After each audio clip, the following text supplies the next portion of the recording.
घाट पर कान्हा रास रचाए, कान्हा रास रचाए, कान्हा रास रचाए। गोपी बनकर शंकर आए, गोपेश्वर कहलाए, गोपेश्वर कहलाए, गोपेश्वर कहलाए। भगवान की इस रास लीला में भोले बाबा भी गोपी बन करके आए। माँ पार्वती भगवान की रास के लिए जाने लगी तो भोले बाबा माँ पार्वती से पूछते हैं कि कहाँ जा रही हो प्यारी।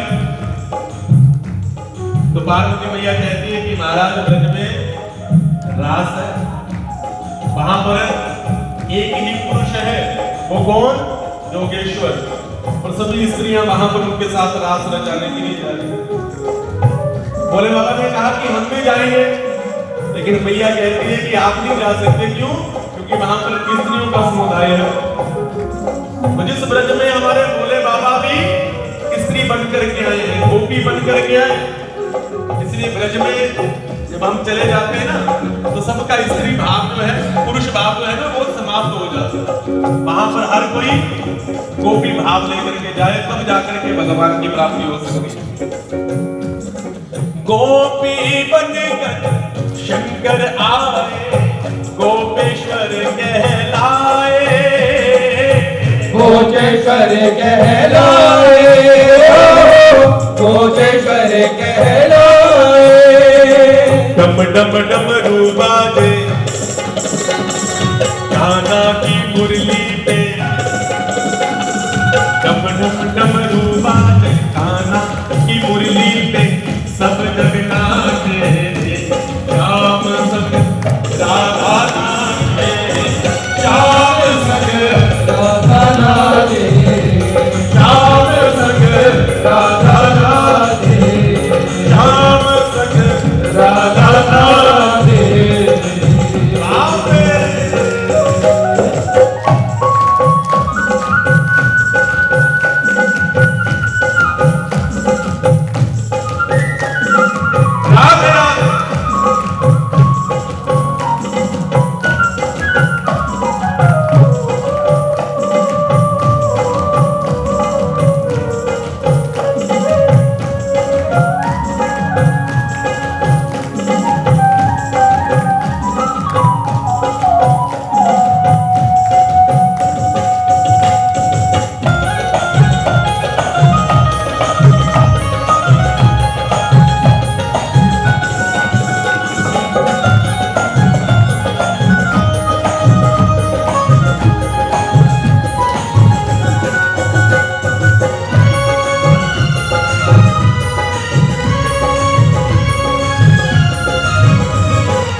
कृष्ण बोल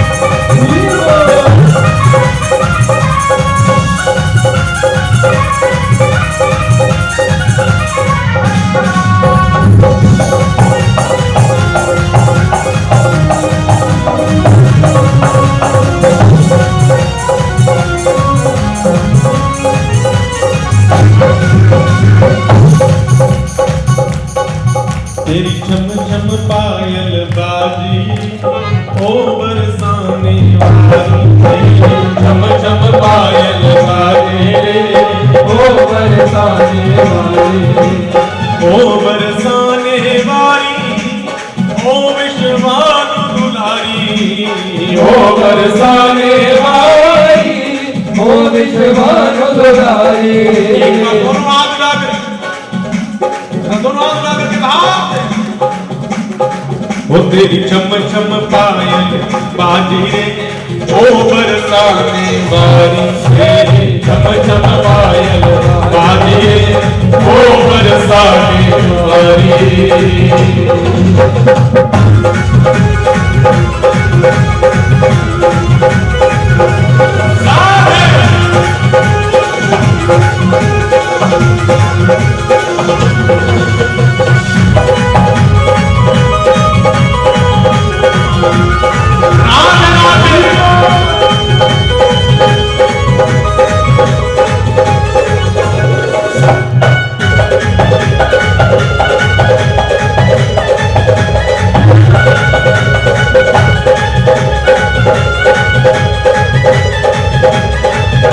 जब पायल बरसाने वाली, जब पायल बरसाने वाली, जब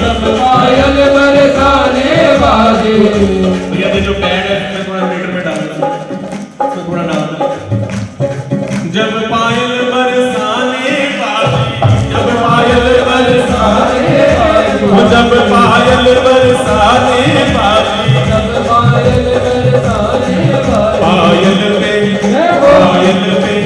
पायल पे सखियां नाची, ओ बरसाने वाली, झम झम पायल बाजी, ओ बरसाने वाली।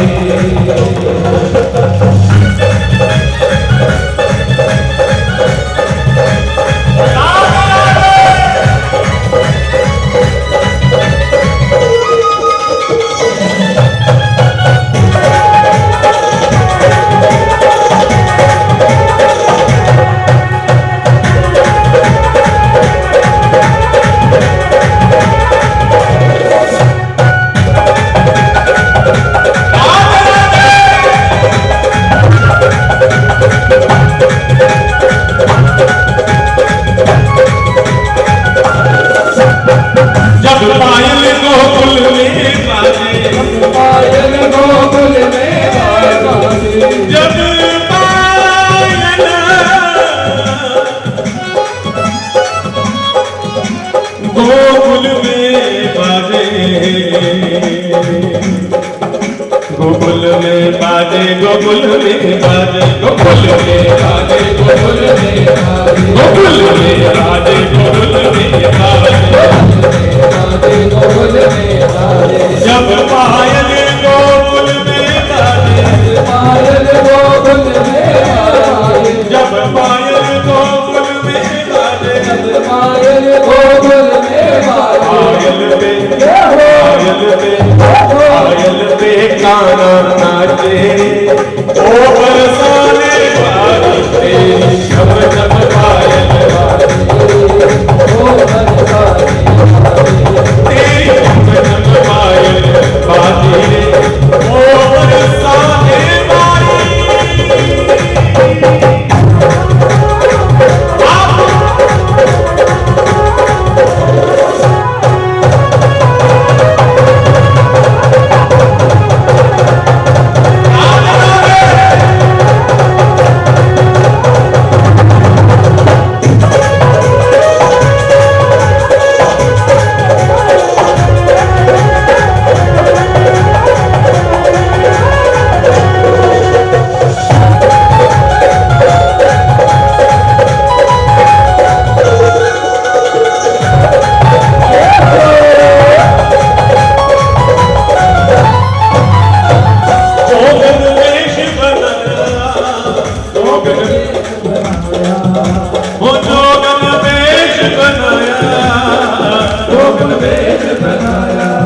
एक बार जरा मेरे बिहारी जी की रियाज करिए ना, अपने सामने बैठे बैठे दोनों हाथ उठा करके। सांवरिया तेरे लिए मैंने जोगन वेश बनाया, सांवरिया तेरे लिए मैंने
तोड़ लिया मैंने जग से नाता, तोड़ लिया मैंने जग से नाता, तेरे सिवा कुछ नजर न आता, तेरे सिवा कुछ नजर न आता।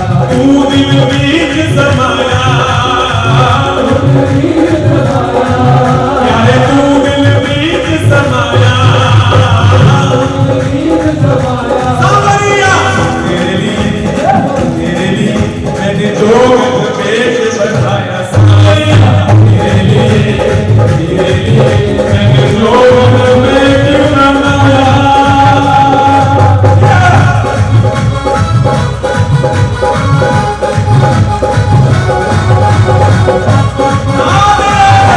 मुझे रात में हर रात की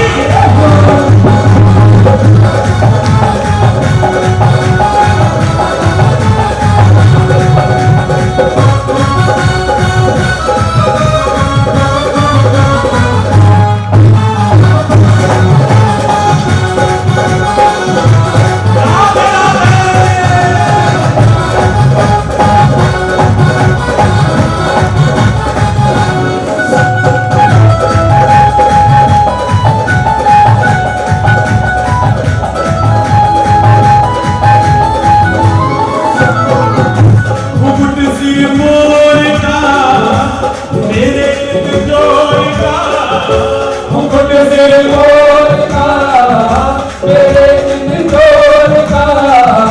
खुद नजर का कटले है कटार से, खुद नजर का कटले है कटार से। मुकुट सिर मोर का मेरे जोर का, मुकुट सिर मोर का, मेरे जोर का, खुद नजर का कटले है कटार से, खुद नजर का राधे राधे राधे राधे वृंदावन तुझे गले में वरनाली में और यमुना में और नवलपुरी में दीदी बंसी बटले राधे राधे गोपेश्वर गोपेश्वर राधे राधे राधे राधे भाग्य बिहारी भाग्य बिहारी बिहारी राधे राधे राधे राधे राधे राधे राधे राधे राधे राधे राधे राधे राधे राधे राधे राधे जय जय श्री राम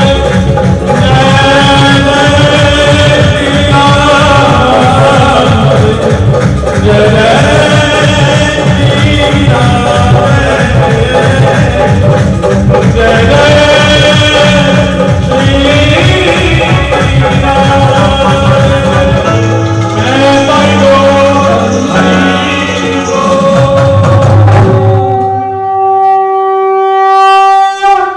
सांवरिया तेरे लिए मैंने जोगन में बनाया,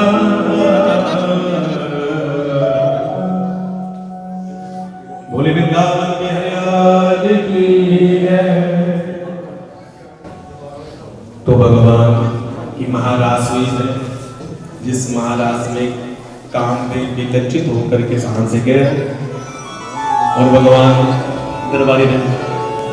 तो भगवान ने कामदेव को हराया। कामदेव ने भगवान से कहा कि प्रभु मैं आपका पुत्र बन करके आऊंगा, मुझे आप अपने पुत्र रूप में स्वीकार कीजिए। प्रेम से जय श्री कहते ना, बाप बाप होता है और बेटा बेटा होता है। इसलिए भगवान श्री कृष्ण योगेश्वर है। करोड़ों गोपियों के मध्य में ताता मैया नृत्य करने के बाद, गोपियों को आलिंगन करने के बाद भी भगवान योगेश्वर है। ऐसे भगवान योगेश्वर जिन्होंने इस पृथ्वी के ऊपर धर्म की स्थापना, भगवान ने अनेक पशुओं को मारा जो कंस के द्वारा भेजे गए थे। शंखचूड़ का भी प्रभु ने उद्धार किया है, अरिष्टासुर का उद्धार किया है। फिर कंस के पास देव ऋषि नारद जी गए।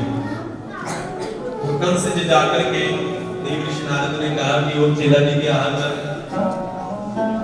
तो कंस कहता है कि महाराज जब से वो देवी आकाशवाणी करके गई है ना कि मुझे मारने वाला ब्रज में कहीं जन्म ले चुका है महाराज, तो उसको मारने के लिए मैंने अनेक दैत्यों को भेजा, अनेक राक्षसों को भेजा, लेकिन कोई भी मेरे शत्रु को समाप्त नहीं कर पाया महाराज, अभी तक मुझे उसका भय है। तो कंस ने नारद जी से कहा कि गुरुवर अब आप ही कोई युक्ति बताइए। तो नारद जी ने स्पष्ट शब्दों में कह दिया कि वो नंद के दो लाला है ना, कृष्ण और बलराम, वही देवकी का 7वां और 8वां गर्भ, 7वां गर्भ बलराम और 8वां गर्भ भगवान श्री कृष्ण। अब सीधे सीधे उनको बुलाओगे ना तो विद्रोह हो जाएगा, उसके लिए तुम्हें एक युक्ति बनानी पड़ेगी। तुम्हारे पास भोले बाबा का दिया हुआ एक धनुष है, उस धनुष का तुमने काफी समय से मेला नहीं किया, उस धनुष का मेला रचाओ और किसी अपने मित्र को भेजो, उन दोनों को मेला देखने के लिए बुलाओ। जब तुम्हारे पास आ जाएंगे और खुद अपने हाथों से उनका गोविंदाए नमन कर देना। कंस को इतना बता कि नारद जी सीधे आए हैं भगवान के पास, भगवान श्री कृष्ण के पास, और भगवान से आकर के कहते हैं कि प्रभु बहुत आपने बंसी बजा ली, बहुत आपने आत्म चुरा लिया, बहुत आपने लीलाएं कर ली, बहुत आपने रास रचाई कर।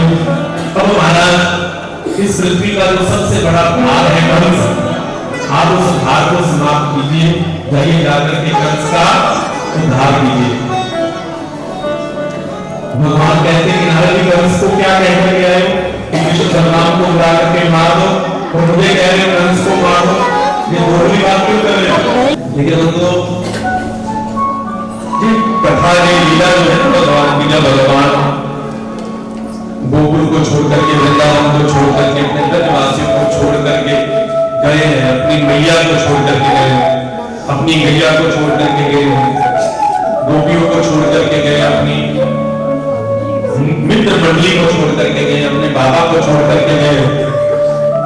ये बहुत बड़ा त्याग है। ये प्रसंग जो है ना तो सबसे ज्यादा मुश्किल है हमारे लिए कहना, क्योंकि इसमें तो जो जड़ है वो भी पिघल जाते हैं कि भगवान का संबंध किसी के साथ बनाना, ये तो व्यक्ति कह सकता है कि भगवान से संबंध जोड़ो, लेकिन भगवान का वियोग इसको कहना बड़ा मुश्किल काम है। लेकिन भगवान ने खुद भी अपने हृदय के ऊपर पत्थर रख करके अपने उन ब्रजवासियों को, इतना प्रेम करने वालों को छोड़ा। क्यों छोड़ा? इसका ज्ञान हम सबको होना चाहिए। क्यों? क्योंकि भगवान ने ये जो सेवा की है ना, ये भारत भूमि की सेवा की है। हम सबका ये दायित्व बनता है कि हमें अपने देश से इतना प्रेम होना चाहिए कि उसके लिए अगर अपने रिश्ते भी कुर्बान होते हैं तो उसको कर दो। हमारे राष्ट्र की रक्षा के लिए जिन्होंने भी कुछ दिया है उनको भुलाया नहीं जा सकता। भगवान ने इस देश के लिए सब कुछ किया, लेकिन हम जो कृष्ण के देश में रह रहे हैं, जिस राम के देश में रह रहे हैं, वहां पर हम आपस में इतना झगड़ रहे हैं, इतना आपस में विरोध कर रहे हैं। कौन सा ऐसा समुदाय है, कौन सा ऐसा धर्म है जहां पर झगड़ा नहीं होता? सभी झगड़ते हैं। महाभारत का भी, लेकिन महाभारत में एक प्रसंग आता है, हमारे पास इतना समय नहीं है। दुर्योधन को एक बार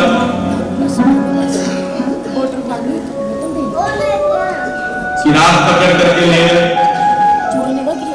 तो भीमसेन ने कहा कि अच्छा हुआ इसको ले गए अंदर। लेकिन युधिष्ठिर जी ने कहा कि भैया जी हमारी आपस का भाइयों का झगड़ा, हमारी सुलह हो जाएगी, लेकिन कोई दूसरा अगर हमारे ऊपर उठार करता है तो हमको एक होकर के उसका सामना करना चाहिए। तो भीलों से झगड़ा किया, भीम से अर्जुन छुड़ा करके लाए। तो ऐसे ही चाहे हमारी कौन सी भी जाति है, हम किसी भी समुदाय से हैं, लेकिन जब बात राष्ट्र की आती है तो सभी हम हिंदू हैं, हम सभी सनातनी हैं। उस समय अपनी जाति पाति को हमने भूल जाना है। ये नहीं है कि भैया ब्राह्मणों का झगड़ा हमसे हो गया, क्षत्रियों का झगड़ा हमसे हो गया, ये इनका झगड़ा हो गया। उस समय हम सबको अपनी जाति पाति भूल करके केवल और केवल ये कहना है कि हम सभी भारतीय हैं, अपनी भारतीय संस्कृति को हमने बचाना है। भगवान ने भी यही किया।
जब वो पानी सिर के ऊपर से निकल जाए। आज हम हजारों लाखों रुपए विदेश की एजेंसियों को दे रहे हैं, अपने बच्चों को, अपना जो हमारे देश का जो आने वाला भविष्य है उसे कहां भेज रहे हैं? विदेश में। खुद अपने पैसे भी दे रहे हैं उनको और अपनी युवा पीढ़ी भी उनको दे रहे हैं। और उन देशों को हम मजबूत करें और अपने देश को हम कमजोर करें। अरे भैया, अगर वो युवा ही रहेंगे तो कहां से ये कृष्ण की कथा होगी, कौन करवाएगा? अब वो युवा ही रहेंगे तो कौन राम की कथा करेगा? कौन इस देश में आकर के भोले बाबा की शिवरात्रि मनाएगा? फिर हम बस वही प्लास्टिक के पेड़ों की पूजा करके प्रारंभ करते। और आज जहां हम खड़े हैं ना, तो हमारे यहां तुलसी मैया है, गंगा मैया है। इन सब की विशेषता, इन सब का हमें कब महत्व समझ में आएगा?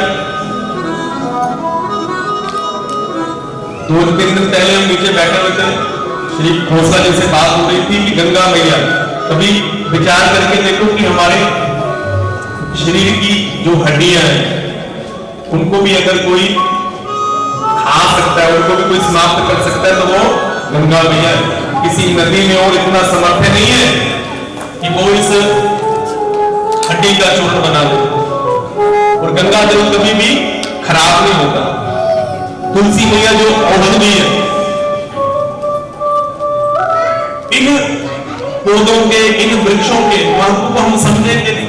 जब तुलसी भगवान को चढ़ाई जाती है ना, तो मंत्र गाया जाता है, तुलसी एव रूपां च रत्न रूपां च मंदिरं भवभूतं तुभ्यं समर्पयामि हरिप्रिया। एक जो तुलसी चढ़ाने का मंत्र है, उसमें तुलसी की कितनी विशेषता है। केवल और केवल तुलसी को चढ़ाने की, तुलसी एव रूपां च रत्न रूपां च मंदिरं। भगवान को इतने रत्न भी इतने प्यारे नहीं, इतनी तुलसी प्यारी है। तुलसी हे रूपांच रत्न रूपांच मंदिरी।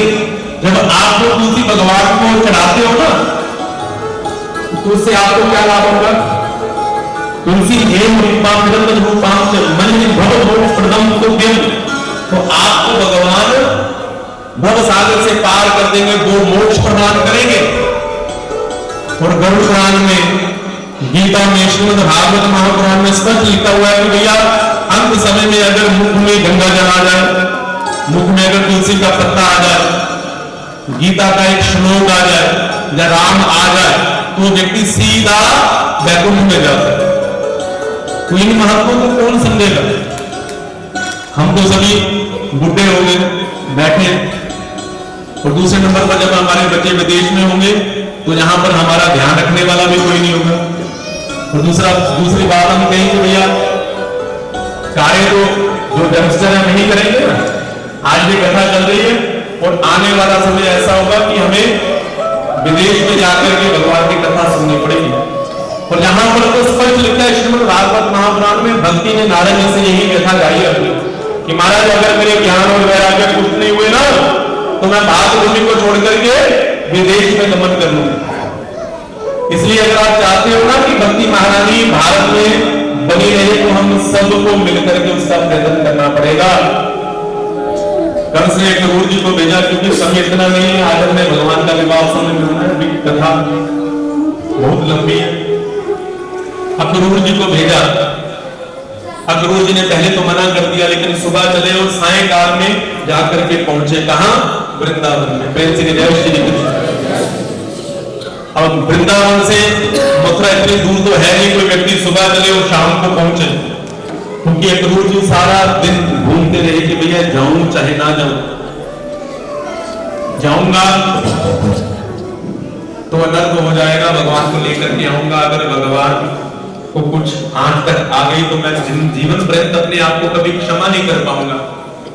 लेकिन फिर भगवान के जब दर्शन की बात आती है कि भगवान का दीदार होगा, तब गए जाकर के भगवान ने क्रूर जी को पकड़ा और क्रूर जी से कहा, मेरी मां को ये मत कहना कि कंस ने बुलाया है, ये कहना कि वैसे वहां मेला हो रहा है, घूमने के लिए भेजो।